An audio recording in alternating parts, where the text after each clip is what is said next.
Hello 20th century dudes, Logan here.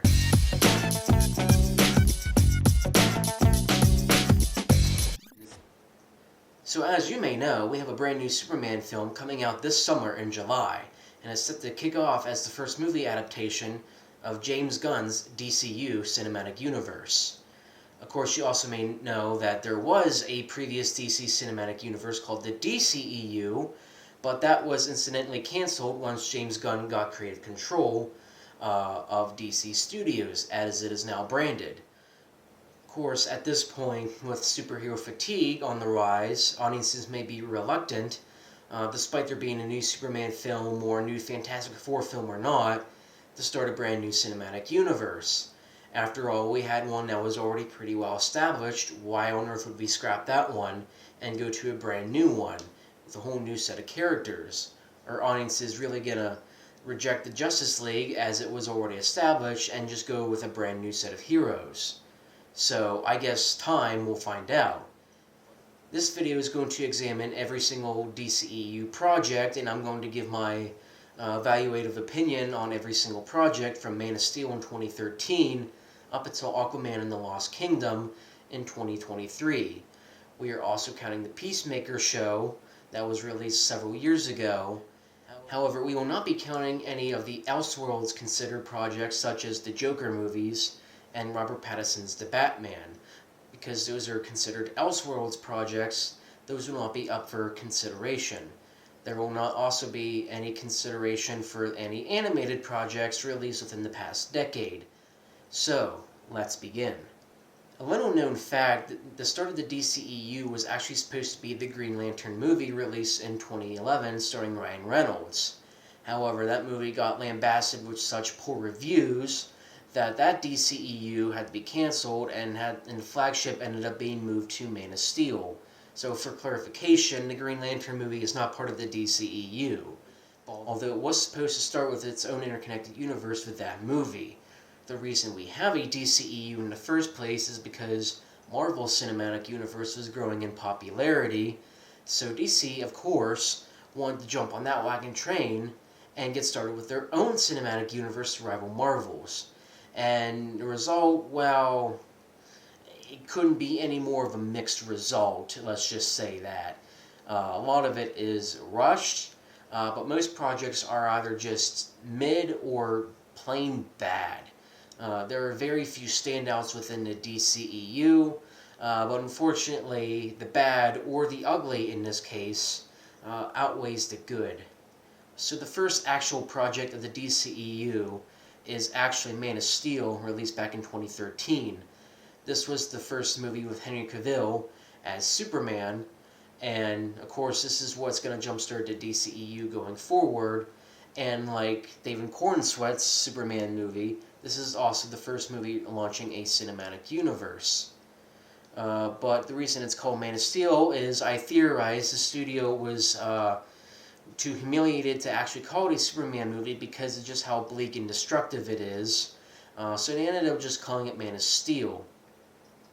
I feel like with everybody dying in the overindulgent, climactic battle scenes in Metropolis and of course all over the place, Man of Steel isn't exactly the worst Superman movie we've ever gotten. There have been plenty of other worse ones, such as Supergirl, Superman 4, The Quest for Peace, which I think everybody knows is an infinitely bad movie, and of course there's Batman vs. Superman, which we'll get to in a moment. And while I think Henry Cavill does a decent job given what he's given, this version of Superman, in this universe anyway, I feel like is not as optimistic as what it should be. Zack Snyder wants to give it, a post 9/11 sort of bleak, darker, edgier look at Superman, but I feel like that's not what everybody really wants Superman for. So hopefully James Gunn instead does a more decent job with giving a more optimistic look at Superman. Superman does represent freedom and hope, and this Superman, well, not really as much. I think at times Man of Steel also tries too much to be like Batman Begins, although let's be honest, Batman Begins was always a much better DC movie, and Man of Steel just isn't that. I feel like for a Superman movie, it just is really too bleak and dark and not anything that's even really going to bring in the kid audience. So it's pretty easy to see why some people weren't exactly fond of it when it came out. Man of Steel does have its fans for sure. There are definitely a good amount of people, aside from the Snyder cult, that do appreciate this movie. I just don't consider Man of Steel to be among my favorite Superman projects, and I mean, I've made it pretty clear. If I wanted the Superman movie, I want something that's optimistic and hopeful, not bleak and destructive like this movie turned out to be. Then, of course, there's Batman vs. Superman Dawn of Justice, which was supposed to be a crossover movie with Batman and Superman, but then was also a vessel for launching the Justice League, albeit in a much more rushed fashion. So we do have a brand new Batman in this movie, played by Ben Affleck, and his casting was controversial at first. A lot of people were very fond of Chris Bale, and he was expected to continue on, but of course Christopher Nolan's stuff, and rightfully so, does not connect with anything of these DC movies, so Batman ended up being recast. But there are just definitely a lot of questionable, not even just casting, but creative decisions in this movie. Doomsday, of course, is not maybe the best incarnation they could have possibly went with. The casting of Jesse Eisenberg as Lex Luthor, they were trying to go for a eccentric Joker kind of performance, and I just don't feel like that really worked for the character. I mean, Gene Hackman's and even Kevin Spacey's performance was always going to be much better, but Eisenberg's performance as Lex Luthor just really came off as sort of odd. Then there's the introduction of the Justice League members themselves, most of them in found footage kind of a thing. Most of them in found footage, and it really just sort of feels shoved in there. It's supposed to be a big surprise, especially considering this movie is indeed called Dawn of Justice, but really they did not need to be in there, and maybe even Gal Gadot's Wonder Woman didn't really need to be in there to some extent, or maybe she should have been just relegated to a cameo role near the end, and then we could have set up the team from there. At the beginning, though, the movie does do a good job at setting up Batman's motivation for, well, not really liking Superman, but then the rest of the movie just sort of happens, and yeah. And like many other Zack Snyder projects, there is a much longer version, because of course there is, because Zack Snyder movies just seem to want to be as long as humanly possible, and we get the Ultimate Edition. The Ultimate Edition also expands on some of the, well, either missing or incomplete plot points from Batman vs. Superman, and definitely improves a little bit on the story, but on the other hand, it's definitely a much longer version of a film that really just proved to be divisive with audiences. Of course, we also don't need to go over the whole Martha moment. I feel like that's been already discussed to death. But yeah, Batman vs. Superman, it's not really that impressive. Not really what it should have been. Then there's the infamous Suicide Squad movie, infamously reshot to be goofier and funnier, because DC was trying to do their own little Guardians of the Galaxy. But that just made the film to be somewhat sloppy and horrible in execution then, because then there's just a conflicting tone throughout. But it's like 2/3 of the movie, and we're still introducing characters for some reason. I mean, to be honest, I don't really care about half of them here, and I feel like, concerning the Ayer cut that fans have been asking for years, I don't feel like, unlike the Snyder cut, we're going to get an Ayer cut of this film. It's either locked away in a vault somewhere, or it's been thrown out already, but I doubt that that's a version of the film we're ever going to see. Suicide Squad is just sort of a mess from beginning to end, really. Even the soundtrack just feels choppy and thrown in there, because they wanted to do a Guardians mixtape and it didn't work. And I feel like I definitely lost hope after like the first half hour that this film really wasn't going to be getting any better. Although, to be fair, as one highlight, Margot Robbie's in here, and she's definitely a good-looking woman for sure, so there's always that. But yeah, Suicide Squad is just definitely a mess. Then there's the Wonder Woman movie, which I feel like is a tad bit overrated, but also at the same time one of the better installments of the DCEU. And compared to some of the earlier entries, it's definitely obvious why this film was easily better than Suicide Squad and Batman vs. Superman and whatnot, because, well, it just executed itself a lot better. We do feel a lot for Gal Gadot's Wonder Woman character, although I do feel like at times maybe she plays her a little too dumb. But I feel like at this point we actually care about some of the characters, whereas in Suicide Squad I really couldn't give a crap about most of them. And this was definitely a breath of fresh air for the DCEU. I feel like any more failures in this probably would have been canceled like almost immediately, because I feel like as Warner proves, they're not exactly sure what to do with this DCEU series, but thankfully there are standouts like Wonder Woman here to basically introduce some fresh juice and liven things up a little bit. So this movie, as many may know, follows Godot through not World War II, but through World War One. And of course, I guess Amazonians have a long lifespan once they enter our world or something. I'm not sure if that was ever something that went into great detail, because she basically just looks the same age throughout every single movie, but sure, I guess. Then this movie sequel will lead infamously to Wonder Woman 84, which we will get to in a moment. And then, as many know, Zack Snyder had to leave Justice League because I believe it was his daughter or sister, I don't remember which, that committed suicide. So he's experiencing a death in the family and did not have the opportunity to complete Justice League as he was supposed to. So the studio, Warner Brothers, decided to hire Joss Whedon, who directed the first two Avengers movie, to finish up Justice League. And they assumed that because he directed the Avengers movies that he'd be the perfect fit for Justice League. And we were very, very, very wrong. This film, I mean, it does conflict in tone, like, not just throughout the movie, but for the entire DCEU. If you watch this back-to-back with Man of Steel and Batman vs. Superman, they're all kind of dark and bleak in nature, and this one's only sort of that, but then it's like bright and colorful and fun the next moment.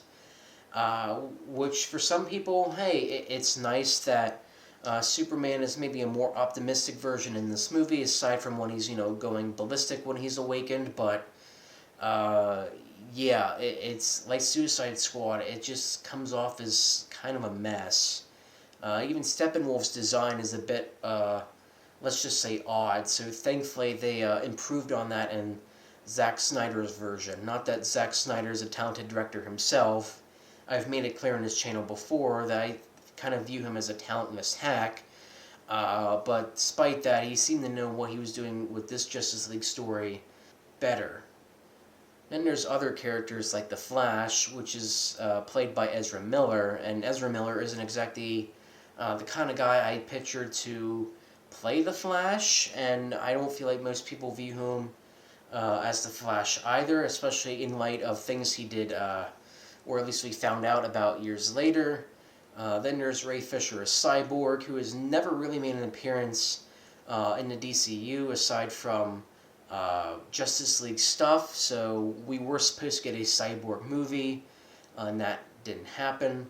And I'm pretty sure the only reason, if I remember correctly, that Cyborg's even in here.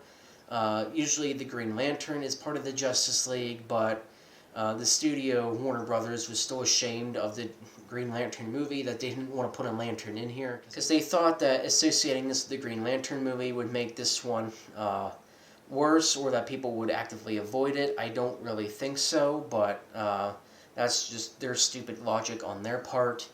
So I feel like not having the Green Lanterns in here as part of a major presence is also kind of bad. We also have here Jason Momoa as Aquaman, which some people like his performance as Aquaman. Some people complain that he's too much of a biker dude. I'm sort of indifferent to Jason Momoa as Aquaman. I am actually sad to see him go, though. But yeah, the Justice League movie is just not good at all. Then following up, speaking of Jason Momoa, we have the Aquaman movie, which is, I think, one of the better installments of the DCEU. Not that it's perfect by any means, but it is one of the better entries. And this was the first one, if I remember correctly, to actually get $1 billion at the box office. So it was a box office success. It also infamously stars Amber Heard, or Amber Turd, as people now call her. A very infamous actress after the whole Johnny Depp court incident, but we don't need to go into that. But I think a lot of Aquaman just sort of bogs down into a lot of we need to go find a thing so Jason Momoa can go rule Atlantis or something. He needs to prove that he's king of Atlantis. Basically make something of himself. He doesn't really care that much about the world or saving Atlantis, but then there's the greater need that he needs to step in and clean up the war that is happening underwater because of his half-brother Orm. And this is a plot thread that continues into the second movie. Then there is Shazam, which surprisingly enough is actually a personal favorite of mine for the DCEU. So if I had to pick a number one, it would actually be this movie, which I actually just rewatched yesterday before the recording of this video. And I feel like Shazam, again, like Aquaman, is one of the better entries in here. Of course, there are some maybe silly moments. Maybe Dr. Sivana isn't the best villain of the DCEU. Maybe not exactly anybody's favorite, but I feel like there's definitely a lot of heart in here that's missing in some other entries. And yeah, it's kind of a shame that Shazam 2 came off more generic than it could have been, but we'll get to that in a moment.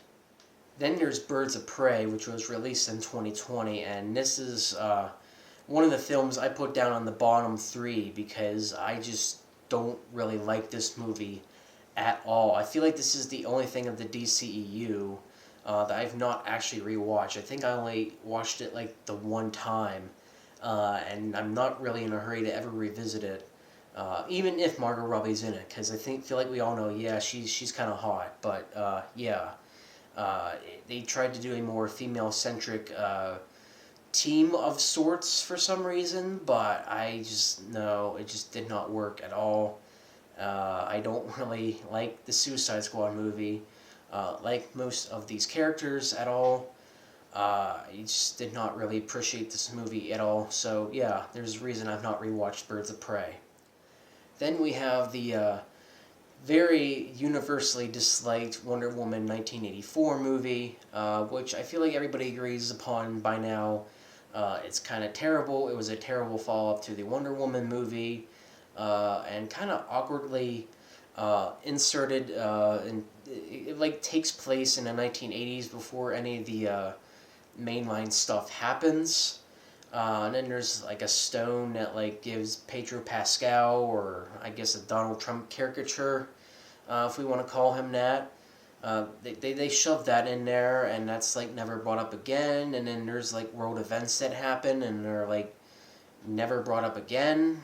For some reason, or everybody forgets. Yeah, this was not a great movie at all. So I don't know why Warner Brothers let Patty Jenkins make this movie, but yeah, this is a colossal failure for sure. Then we do get Zack Snyder's Justice League, which definitely is an improvement over the original version, although some have complained that the 4-hour length might be pushing it a little bit. And I do feel like the epilogue portion of Zack Snyder's Justice League probably could have been trimmed down or just taken out entirely. It also sets up what's supposed to be, I think, Justice League 2, and unfortunately we know now that that's going nowhere. This whole nightmare world or something is now going nowhere, it seems. So I don't know what's going to become of that now, especially with the Flash movie retconning everything, but yeah. But we do have plot points in here that are thankfully strengthened this time and not rushed through. I do like Cyborg now better as a character, that we get to learn about him more as a character, and He actually becomes one of my favorite members of the team, whereas the original version of Justice League, I could not give a crap about him at all. Ezra Miller, still not really a whole lot of improvement here, although considering his real-life persona, I don't really feel like that's going to reflect too well on his heroic image here that he's supposed to play. So while Zack Snyder's Justice League may be 4 hours, it is divided up in 6 parts, I believe. So you could watch it just as a 6-part miniseries if you really wanted to. But, I mean, considering everything else in the DCEU, we've definitely had worse. Then from James Gunn, we get the Suicide Squad 2 movie, which is called The Suicide Squad. So if they make a third one, are they going to call it The Suicide Squad? But who knows. But automatically, this film already proved to be superior to the first one. Even when the trailers came out, it was automatically better than the first one. No doubt about it. Although, considering what the first Suicide Squad movie was going to be like, maybe that's no surprise to really anybody. And there are some missing members in here. Will Smith does not come back, but Margot Robbie, of course, does as Harley Quinn. And we do get a few other returnees.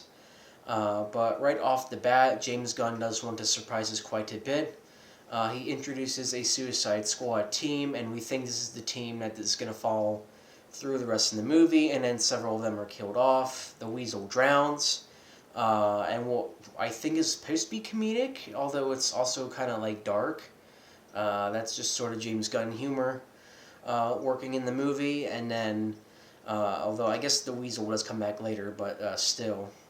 And then there's a few other ones, including a boomerang guy, I think, a spear guy dies, a guy with detachable arms, and he's killed off. But then we get introduced to more likable characters throughout the movie. We get Idris Elba, who appears, John Cena playing Peacemaker, Ratcatcher 2, but not Ratcatcher 1. And then, of course, I think King Shark is his name, if I remember correctly. And we do really get to grow with all of these characters. Compared to the first one, where I just couldn't really care about most of them, I do like this team that we are provided with for the Suicide Squad.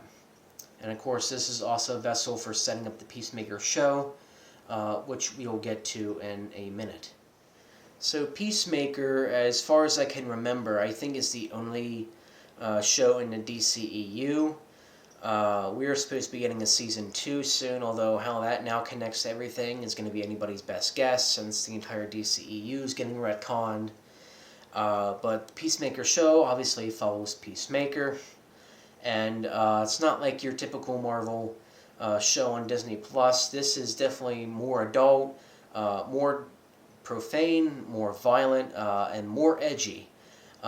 Do not bring your kids to watch this superhero flick, because it's far from kid appropriate. And of course, I'm not usually one to complain about language, because I can care less if somebody says a naughty word.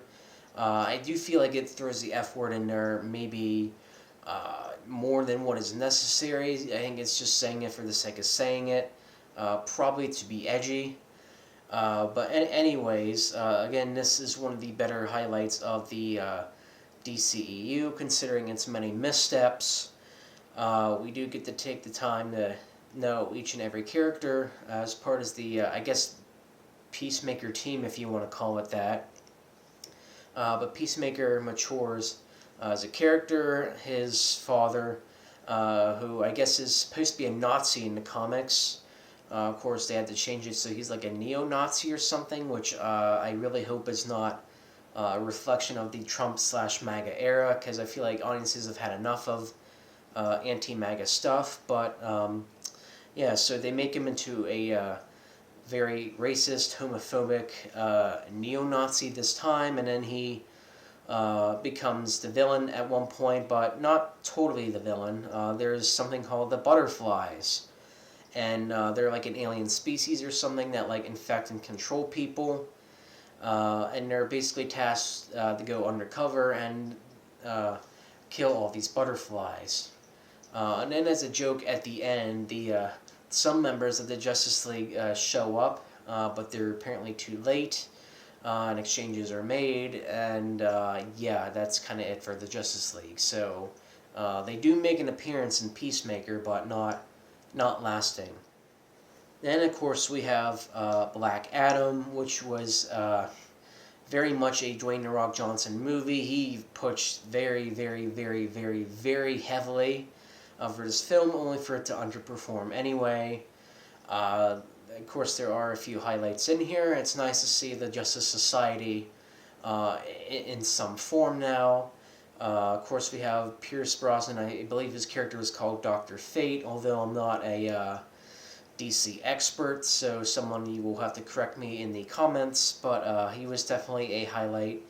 I feel like a lot of the film is sort of play by numbers almost. It's basically a bad guy becoming less bad at the end. He is attempted to be recruited by the Justice Society, but I think he declines, although I don't remember if I saw it the whole way through a second time, so apparently I am going to have to rewatch Black Adam, but yeah. And then 2023 is now where the DCEU basically went to die. Every single movie in here either underperformed or bombed at the box office, and Shazam! Fury of the Gods is definitely guilty of that. It definitely did not perform very highly.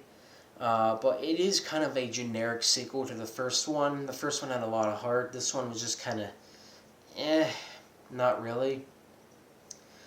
Even the villains weren't as memorable. Of course, this film also has Rachel Zegler in it, which is going to turn off a lot of people, considering what she's, considering the snob that she's turned into because of her Snow White role. So that Snow White movie is just totally going to do well.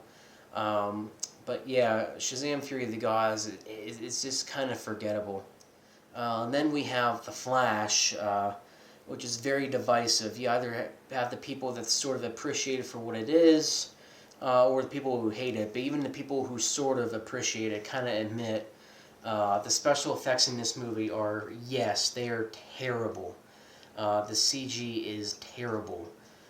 Probably due to how many times this movie's had to be like reshot and whatnot. But it's when they say it looks like a PS2 video game, they're not lying. Of course, this is The Flash's first time with a solo movie on the big screen, and of course, right off the bat, of course, it has to be a big multiversal adventure. The multiverse itself in this movie is not portrayed as well as probably could be. I think a lot of people dig on the Marvel multiverse a lot, but I feel like compared to that, the Marvel one I think works a lot better than DC's multiverse. And if I remember correctly, I don't feel like it even shares the same multiversal rules as the CW shows go. I think they had a Crisis on Infinite Earths show some years ago, and while I haven't watched any of the CW DC shows, I think I heard that the roles are different, and Ezra Miller actually does make an appearance in Crisis on Infinite Earths at one point, but I guess, are we to assume that's not even his Barry Allen anymore?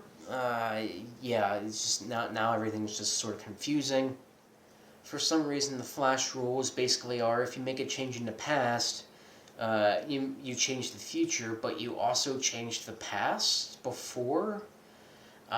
Even though I feel like that's the point in the movie where Doc Brown just needs to sort of come out and be like, hold on a second, that's not right. And I feel like that's really the only excuse to get Michael Keaton in the movie, which also is kind of another problem.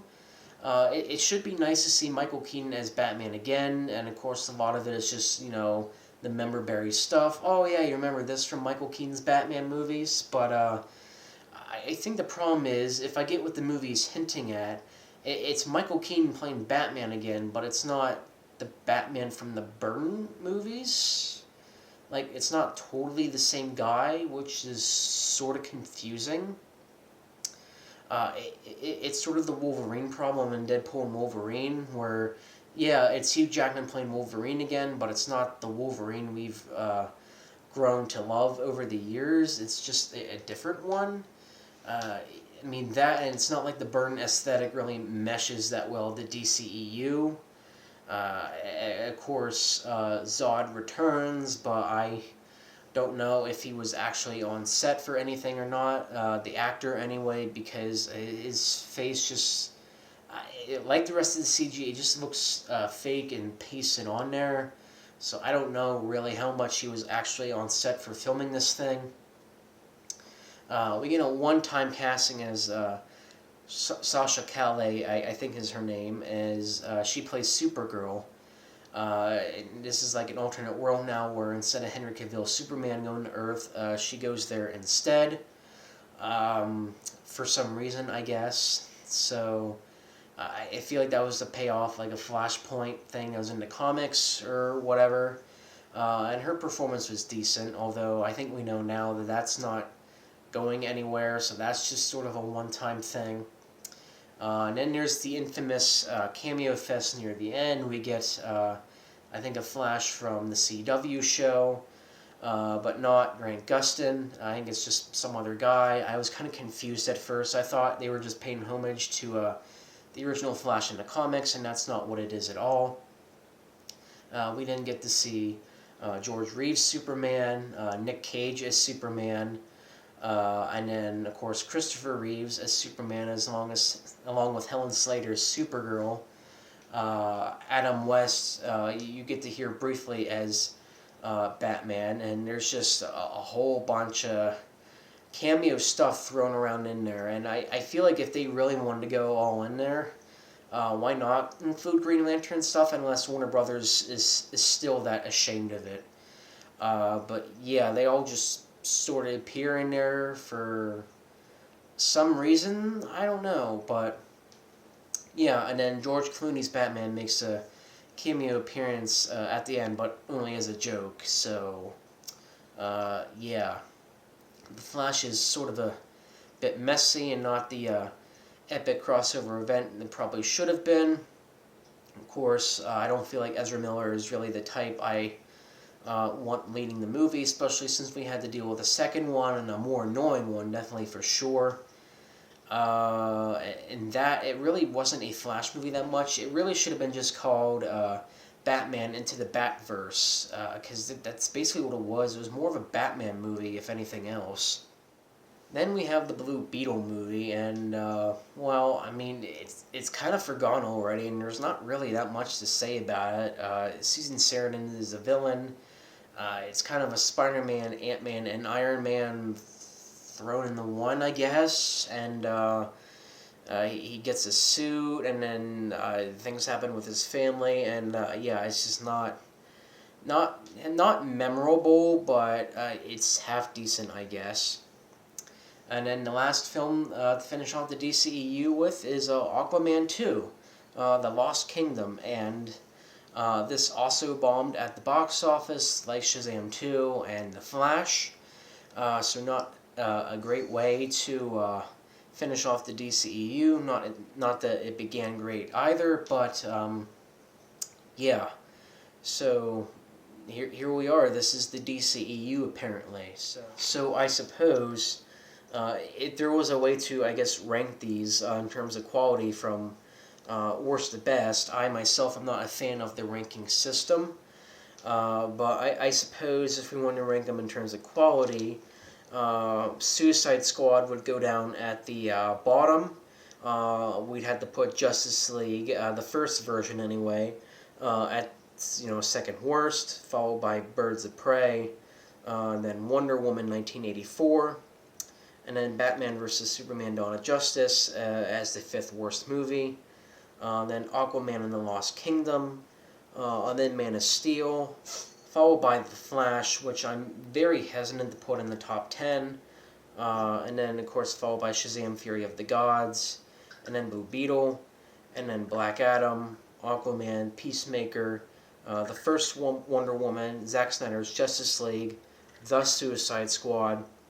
And of course, as I mentioned earlier, the Shazam movie is my personal favorite, so Yeah, some of you might disagree with this ranking, but this is just based off my personal opinion. So I think, unfortunately, with this new DCEU on the way, a lot of the stuff that was set up in the DCEU is now, well, officially not happening. Doesn't really mean anything really anymore. So even stuff set up in like The Flash, Shazam 2, Aquaman 2, Black Adam, all that stuff is now officially going nowhere. I mean, unless the DCEU was going to have like another multiverse event, which I doubt James Gunn is going to do. I just also don't feel like it's a necessary way to say goodbye to these characters. Because I mean, Ben Affleck is no longer Batman. Henry Cavill is no longer Superman. Jason Momoa is no longer Aquaman, but he's playing like Lobo, a space pirate or something. But that also means saying goodbye to Gal Gadot as Wonder Woman. And I don't feel like people are really going to be happy with that choice at all, because I feel like Gal Gadot is known as Wonder Woman. She's actually pretty well liked in the role. So to basically just recast her now is probably going to make a lot of people angry, but yeah, here we are. I feel like starting another cinematic universe is just going to turn into more homework when people don't really want these like homework movies anymore. As far as DC stuff's concerned, the only thing I really care about at this point is Robert Pattinson's Batman trilogy. I'm still waiting for The Batman 2, but unfortunately now we're going to have to wait till 2027 for that movie, which kind of sucks because it's really the only DC thing I'm really looking forward towards at this point, and now I had to go through all this other sludge, although maybe after I watch Creature Commandos and Superman, then maybe my mind will be changing. Maybe I'll want to jump into this universe, but I don't know. We'll just have to wait and see. But that's all I have for today, so thank you for tuning in to today's video, and hope to catch you on the fly. See ya.